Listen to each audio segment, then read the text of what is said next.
안녕하세요. 전 아들 내신 집안에 시집을 가서 첫째 며느리 같은 둘째 며느리 50대 열혈 아줌마입니다. 왜 제가 첫째 며느리 같은 둘째 며느리이자 열혈 아줌마라고 소개했는지 궁금하시죠? 그건 아마 제 사연을 끝까지 들어보시면 그 이유를 알 수 있게 되실 겁니다. 영화나 드라마에서나 볼 수 있을 만한 일을 제가 직접 겪었고 또 그 사건을 통해 느낀 점도 많아 이렇게 용기를 내서 사연을 보내봅니다. 막상 사연을 풀어놓으려고 하니 문득 25년 전 남편 집안에 첫 인사를 갔을 때가 떠오릅니다. 남편은 4형제 중 둘째였는데 위로는 4살 많은 큰형이 있었고 아래로는 남동생 둘이 있었습니다. 예비 시부모님의 첫인상은 참 온화하다는 것이었습니다. 아버님은 부드러운 인상에다가 말씀도 참 자상하셨고 어머님도 손수 이것저것 챙겨주시며 정겹게 대해주셨습니다. 둘째 형이 결혼할 여자를 데리고 왔다는 소식에 시동생들도 쭈뼛쭈뼛 나와 제게 인사를 건넸죠. 남편 집안의 분위기는 따뜻했고 가족도 화목한 것 같아 참 마음에 들었습니다. 이런 환경에서 자란 남편이라면 일생을 함께 지내도 괜찮다는 생각이 들었죠. 당시 남편의 형, 그러니까 시아주버니는 이미 결혼을 해서 분가를 한 상태였는데 둘째가 결혼을 한다는 소식에 저녁 무렵쯤 본가에 도착했습니다. 그런데 장남을 대하는 어머님의 태도가 조금 지나치다는 생각이 들었습니다. 그 당시에는 워낙 정신이 없어서 길게 생각할 틈이 없었지만 지금 생각을 해보니 어머님은 장남을 왕 모시듯 모신다는 생각이 들었죠. 장남 내외가 초인종을 누르고 집 안으로 들어서자마자 어머님은 현관에 맨발로 뛰쳐나가 아들을 반겼습니다. 아이고, 우리 형택이 왔니? 오느라 고생 많았지? 얼마나 힘들었니? 등을 쓸어가며 반가워하는 어머니가 조금 이상했지만 정말 오랜만에 장남을 보는 모양이구나 하고 대수롭지 않게 여겼습니다. 하지만 남편의 형님 부부는 한강다리 하나만 건너면 올 수 있는 가까운 곳에 살고 있었고 본가에는 자주 들르는 편이라고 남편이 말해주었습니다. 전 정말 이상하다는 생각이 들 수밖에 없었죠. 어머님의 반응은 큰아들과 몇 년 만에 상봉하는 것 같았거든요. 식사를 하는 내내 마찬가지였습니다. 어머님은 큰아들 앞에만 맛있는 음식을 옮겨두었고 온 신경이 큰아들에게만 쏠려 있는 것 같았죠. 손님인 제가 무안할 정도였습니다. 하지만 다른 가족들은 어머님의 그런 행동이 익숙한지 그것에 대해 아무 말도 하지 않았고 시아주버니 역시 익숙하게 어머니의 대접을 받았습니다. 아들, 요새 회사 생활은 어때? 고되진 않고? 아들, TV 보니까 독감이 유행하더라. 독감 주사를 맞아야 하지 않겠니? 아들, 네 아버지가 회사에서 맞춤 양복 티켓을 받아왔는데 이걸로 양복 한 벌 해 입거라. 지난번에 보니까 내 양복 색깔이 영 어둡던데 이참에 밝은 색으로 하나 더 가지고 있는 게 좋겠다. 어머님은 정작 저에 대해선 특별히 묻는 것이 없었고 큰아들 근황을 묻는 것에만 몰두했습니다. 솔직히 그때 당시 기분이 유쾌하진 않았어요. 처녀 때도 제가 좀 왈가닥하고 딱 부러지는 성격이라 입이 근질근질했지요. 호호호 웃으며 어머님은 장남만 너무 사랑하시나 봐요 라고 비꼬아주고 싶은 마음이 굴뚝 같았습니다. 하지만 정말 꾹 참았어요. 남편의 면도 있고 처음 본 예비 시부모님들에게 그렇게 말할 순 없지 않겠어요? 그래서 못마땅한 마음을 감추고 인내했지만 조기를 직접 발라 하얀 살점을 큰아들의 밥숟가락 위에 올려놓는 어머님의 행동은 정말 볼성 사나웠습니다. 그렇게 시댁 식구들과의 뒤숭숭한 첫 만남을 뒤로하고 전 남편에게 물었습니다. 그런데 어머님이 형님만 너무 편애하시는 거 아니야? 아들이 장남 하나밖에 없는 것도 아니고 둘째가 여자친구를 인사시키는 자리인데 막상 나한테 관심도 없으신 것 같던데? 우리 엄마가 원래 저래. 어렸을 적부터 형에 관해서라면 무조건 1순위였으니까 먹는 거, 입는 거, 자는 거, 심지어는 싸는 것까지 무조건 형이 먼저니까. 우리 집에선 아버지보다 형이 서열이 높다니까. 나도 불만이 많았는데 이제 두 손 두 발 들고 포기했어. 동생들도 마찬가지고. 남편은 무덤덤하게 어머님의 큰아들 사랑을 고백했습니다. 전 당시에도 무척 거슬렸지만 제가 왈가왈부할 수 있는 문제는 아니라고 생각했습니다.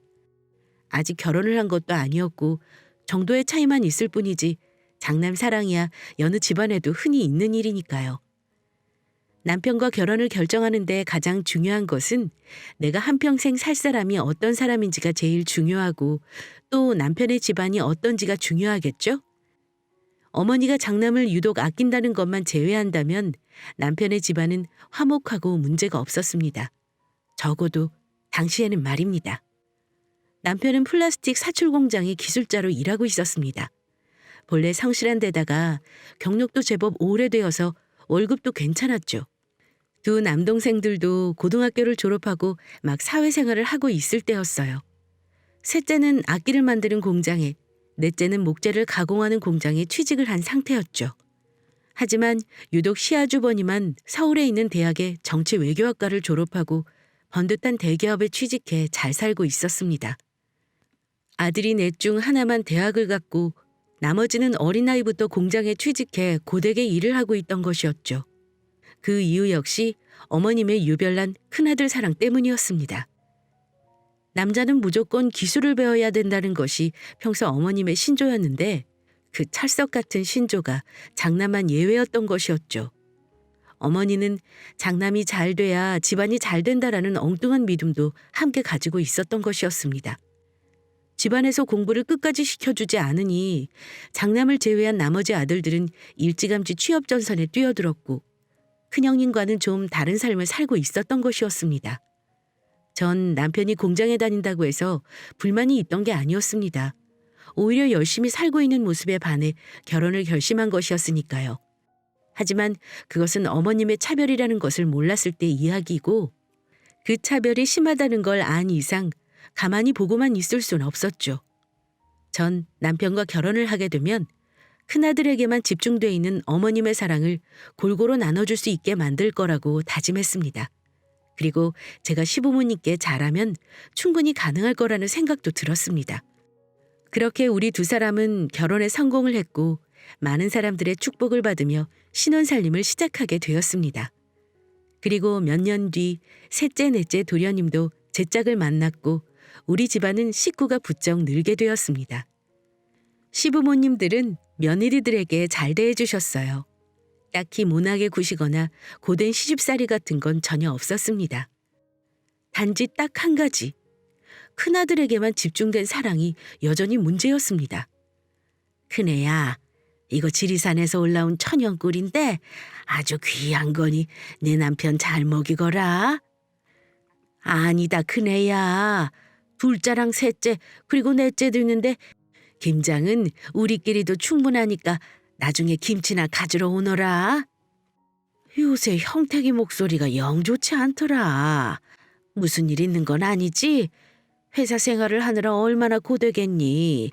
그렇지 않아도 내가 아는 이가 용한 한의원을 소개시켜줬는데 거기서 지어준 약이 기력 회복에 그렇게 좋다는구나. 빠지지 않고 잘 먹여야 한다. 제가 보고 들은 것만 해도 이 정도인데 시어머니는 남들 모르게 얼마나 많은 걸 시아주버님을 위해 쏟아부었을까요? 솔직히 생각만 해도 속이 부글부글 끓는 일이었습니다. 그런데 그걸 보고만 있었냐고요? 당연히 제 성격상 가만히 있을 리가 만무했죠. 전 몇 번이나 시어머님께 이 부당한 부분에 대해 항의 아닌 항의를 했습니다. 어머니, 그런데 시아주버님을 너무 편애하시는 거 아니에요? 저희도 똑같은 자식들인데 너무 형님한테만 배려하시고 아껴주시잖아요. 이건 아닌 것 같아요. 모르는 소리 말아라. 원래 집안 장남이 건사해야 다른 형제들도 잘 되는 법이다. 큰 나무 아래에 붙어 있으면 시원한 그늘이라도 생기잖니. 너희들도 그렇게 생각하고 동생들이 이해해라. 시어머니는 요지부동이었습니다. 장남이 마치 부처님이라도 된 것처럼 공양도 모자라 봉양, 부양까지 가리지 않고 전부 할 태세였습니다. 전 갖은 방법과 설득, 회유로 어머님의 생각을 고쳐주려 했지만 그때마다 어머니는 눈을 무섭게 뜨곤 엄포를 놓았습니다. 너희들이 편애라고 생각한다면 할 말이 없지만 그렇다고 내가 너희들을 아끼지 않은 것도 아닌데 오히려 내가 더 서운하구나. 둘째 내가 그렇게 생각하는 작은 애들을 다독이고 달래줘야지. 오히려 앞장을 서서 큰애를 몰아세우면 어쩌자는 거니? 이게 싫으면 너희들이 날 보지 않으면 되겠구나. 전 어머니의 완고한 태도에 자포자기 해버렸습니다. 왜 남편을 비롯해 도련님들이 학을 뗐는지도 알 것 같았고요. 저도 언젠가부턴 어머님의 고집을 꺾겠다는 생각을 버리게 되었지요. 하지만 쌓여진 며느리들의 불만이 터지는 계기가 생기고 말았습니다. 본래 정치에 뜻이 있었던 아주버니가 지역구의 시의원에 출마를 하게 되었고 선거 유세를 위해 도움을 요청한 곳이었습니다. 남편들은 직장에 나가야 하니까 어쩔 수 없었고 새 며느리들이 선거 유세에 동원된 일이 벌어진 것이었죠. 물론 여기에는 시어머니의 강압적인 엄포가 있었습니다. 형택이가 나란 일을 하기 위해 저렇게 애를 쓰고 있는데 집안에서 가만히 구경만 하고 있는 게 말이 되니? 당연히 발벗고 도와야 되지 않겠어? 우리 집안에 정치인이 생기면 얼마나 경사스러운 일이겠니? 그러니 두 소리 말고 나오너라. 대체 아주버니가 출마를 하는 것과 제가 무슨 상관이 있겠습니까?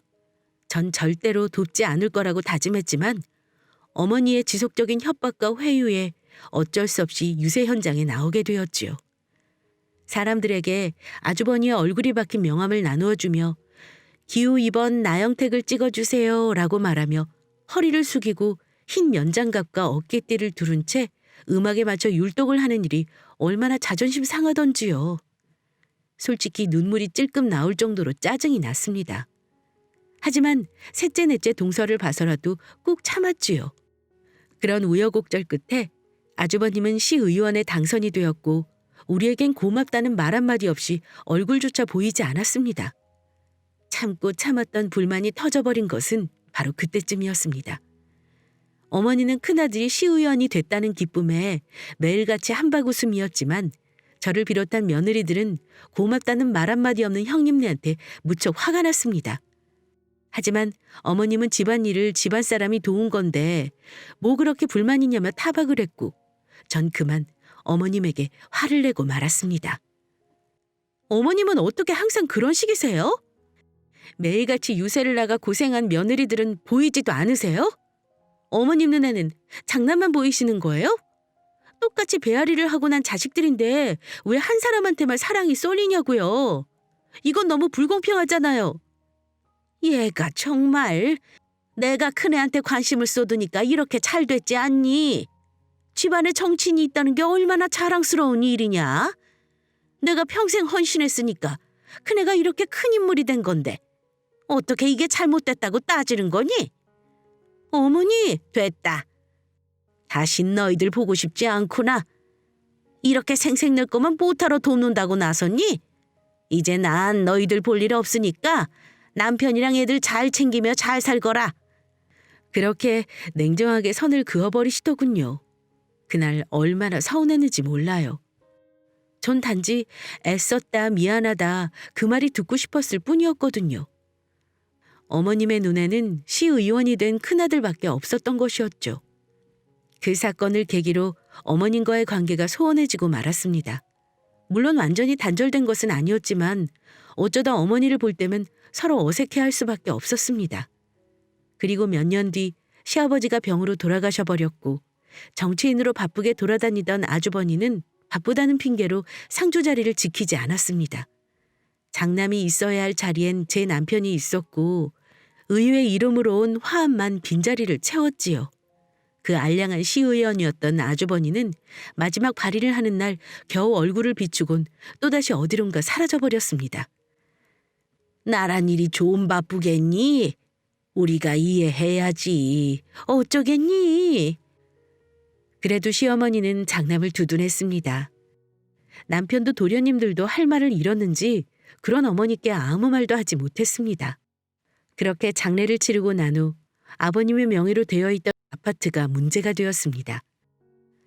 아버님의 재산이라곤 30평 남짓한 아파트가 전부였는데 아주버니가 그 아파트를 자신에게 넘겨야 한다고 주장하는 것이었습니다. 형제들은 아주버니의 뻔뻔한 태도에 아연 질색할 수밖에 없었습니다. 지금까지 어머니의 편애를 그렇게 받아오면서 이제 겨우 하나 남은 아파트를 자기 혼자 독식하겠다니요. 대체 무슨 심보로 그런 생각을 했을까요? 아주버니의 주장은 이랬습니다. 시의원이라는 일이라는 게 나라에 봉사하는 일과 같아서 그렇게 돈이 벌리는 게 아니다. 지금 자식들이 전부 유학을 가는 바람에 하루하루가 팍팍하다. 너희들은 꾸준히 공장에서 기술을 닦았고 먹고 사는 데는 아무 지장이 없지 않느냐. 하지만 난 아니다. 여기저기 빚도 많고 또 정치인으로서 청렴 결백해야 하기 때문에 어디서 손을 벌리기도 조심스럽다. 그러니 아파트를 팔아 아이들 유학비와 생활비로 충당을 하려 한다. 대신 너희들이 배려를 해주면 평생 어머님은 내가 모시겠다.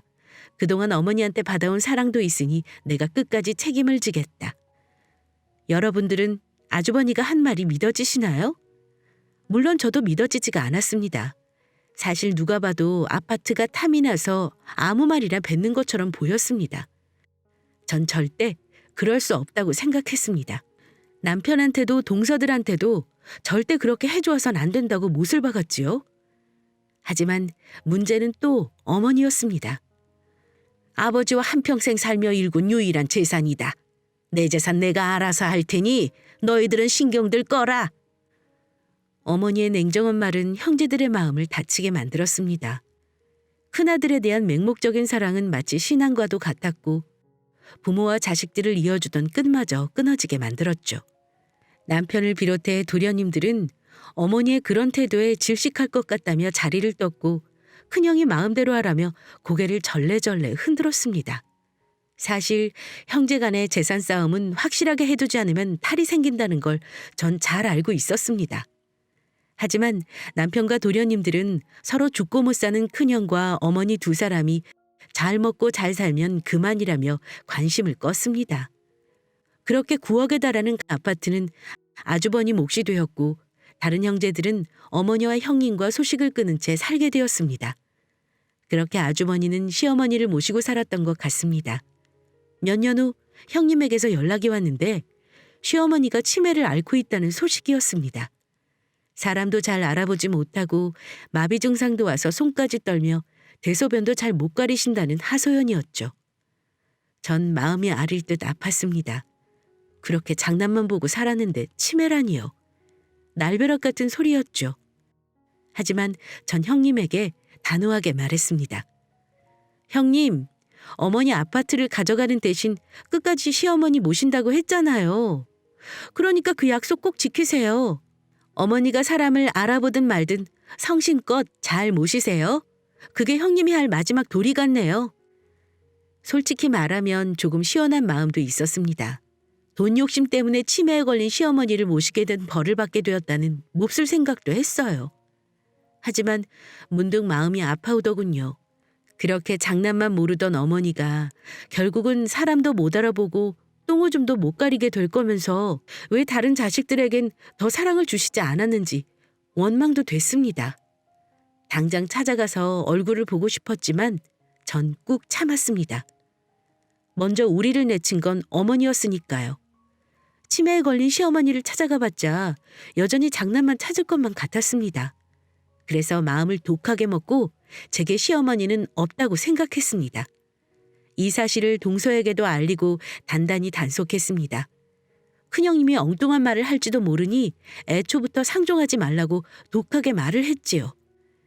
이제는 더 이상 아주머니에 대한 시어머니의 사랑에 희생양이 되고 싶지 않았습니다. 좀 더 정확하게 말하자면 더 이상 상처를 받고 싶지 않았던 것이었죠.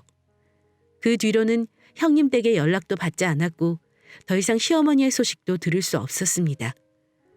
그렇게 또 몇 년이 지났고 전 우연치 않게 아주버니의 첫째 딸을 마주치게 되었습니다. 유학을 다녀온 조카는 훌쩍 커 있더군요. 전 조카에게 조심스럽게 시어머니의 소식을 물었습니다.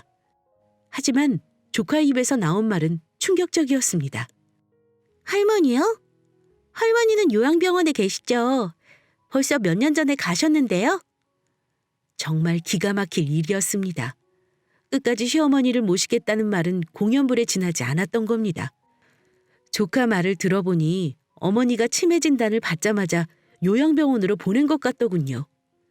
전 놀란 마음에 이 소식을 남편에게 전했고 남편은 불같이 화를 내며 형에게 전화를 했죠.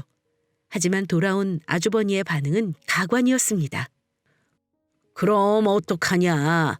나는 시정일로 바쁘지. 애엄마는 애들 챙기느라 정신이 없는데 엄마를 어떻게 돌보냐고? 차라리 요양병원이 낫지, 안 그래?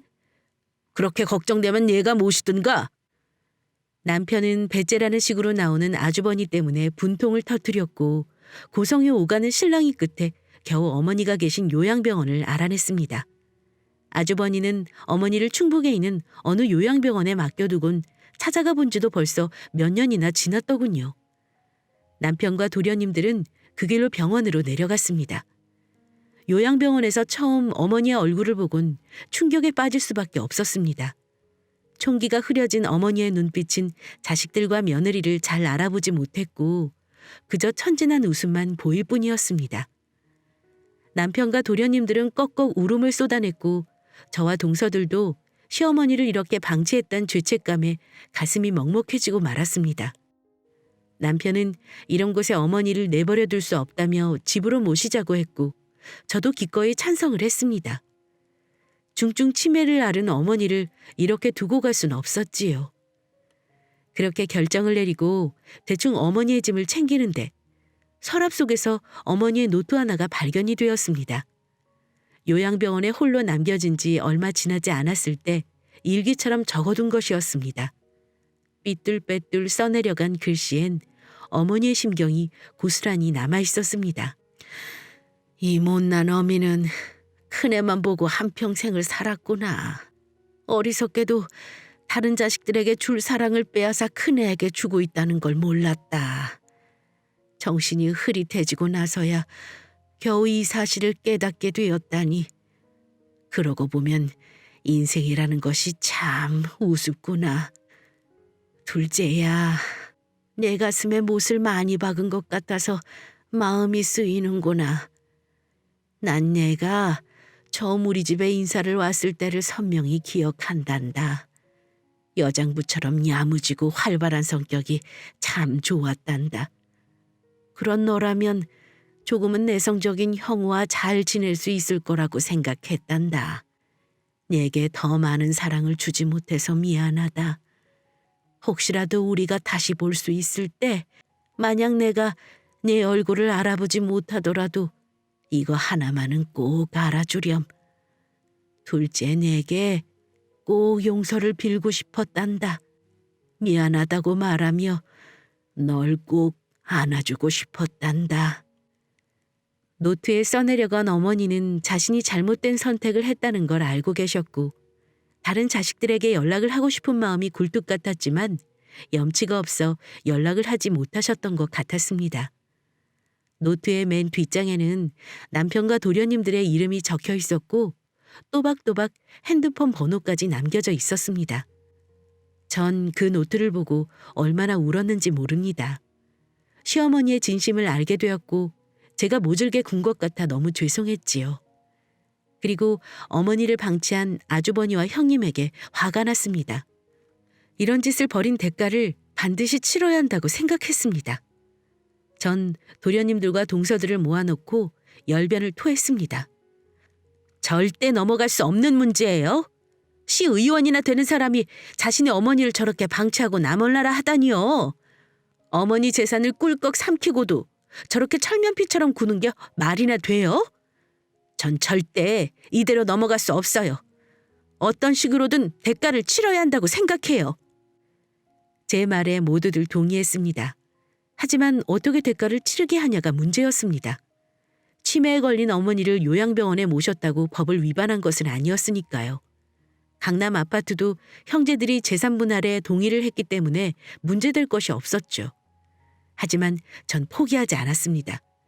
지금껏 봐온 아주버니 성격상 분명 뒤가 구린 일을 저질렀을 거라고 예상했습니다. 시의원 자리에 있으면서 온갖 유혹이 있었을 텐데 욕심이 놀부뺨치는 아주버니가 그런 유혹에 넘어가지 않았을 리가 없다고 확신했습니다. 그 길로 전 아주버니의 뒤를 캐기 시작했습니다. 제가 주목한 것은 아주버니가 유독 술과 도박을 좋아했다는 점이었습니다. 아주버니는 시의원을 하기 전에도 도박 문제 때문에 형님과 여러 번 불화가 있었거든요. 전 확실한 물증을 잡기 위해 형님과 화해를 하는 듯한 제스처를 취했습니다. 요양병원에 계신 어머니가 너무 안쓰러워서 그냥 제가 모실 거라고 말했고 이번 일을 계기로 형님네와 화해를 하고 싶다고 말했죠. 형제들끼리 척을 지고 살 필요가 뭐가 있겠냐. 나란히라는 아주머니가 신경 쓸 일이 얼마나 많겠냐며 마음에도 없는 말을 잘도 했습니다. 형님은 제가 시어머니를 모신다는 말에 반색하며 그래 형제들끼리 이렇게 싸울 일이 아니라면서 잘 생각했다고 반겼죠. 그리고 전 정말 몇 년 만에 형님네 댁에 찾아갔고 형님과 함께 밥을 먹으면서 아주버니에 대해 이런저런 이야기를 들을 수 있었습니다. 그리고 전 아주버니의 결정적 죄의 단서를 잡을 수 있었습니다.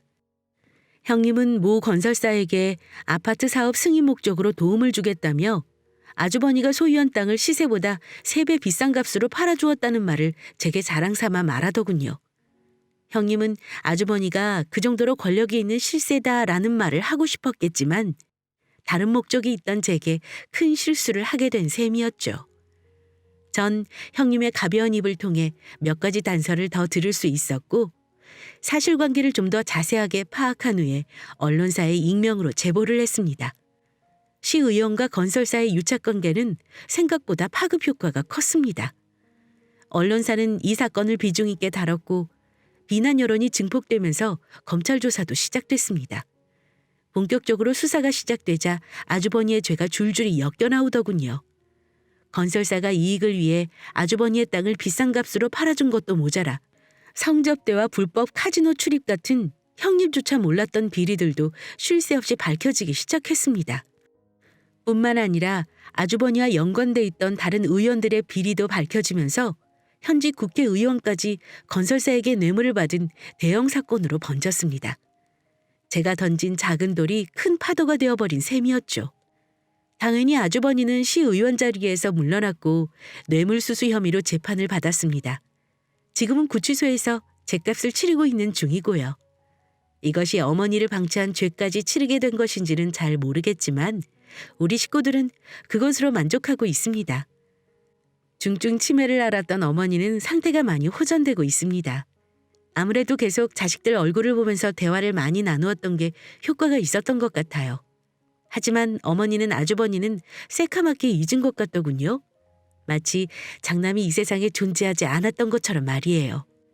그게 너무나 신기해서 제가 살짝 물어봐도 어머니는 아주버니를 전혀 기억하지 못하는 게 아니겠어요?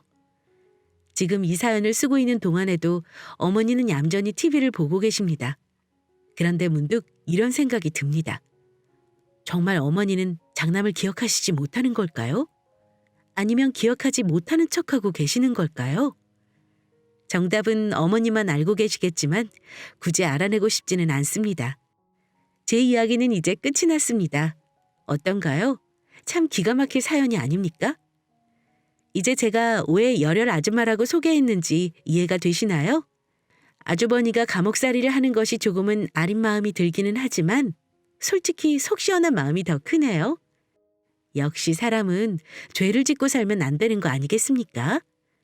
지금까지 저의 긴 이야기를 들어주셔서 감사합니다.